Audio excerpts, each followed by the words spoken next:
Hello and welcome to Meadow Bakery. In this video, I'll be showing you how to bake this beautiful beehive cake. Start off by preheating your oven to 150 degrees Celsius.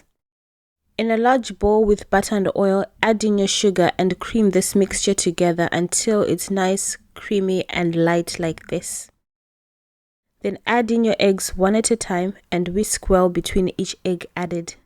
Add in the vanilla extract and whisk. Finally, add in your flour and use a spatula to mix this until it's nice and smooth.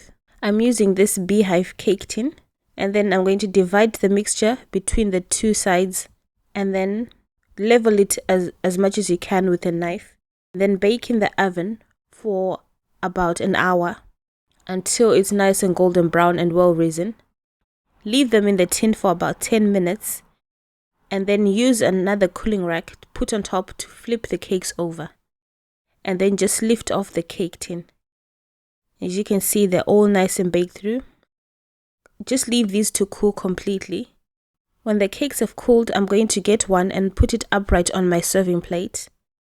And then I'm going to spread buttercream to help stick the other cake onto it. And then get the other cake and press it and join it to the other one. And just press it in as much as you can. And then I'm going to use some of this water icing just to drizzle on top. And you can let it set, and when it's set you can cut your cake. And so you can see it's all cooked through and it tastes great. Thanks for watching and see you again soon. For more videos like this, visit my website www.meadowbakery.com. Please like and subscribe to my channel.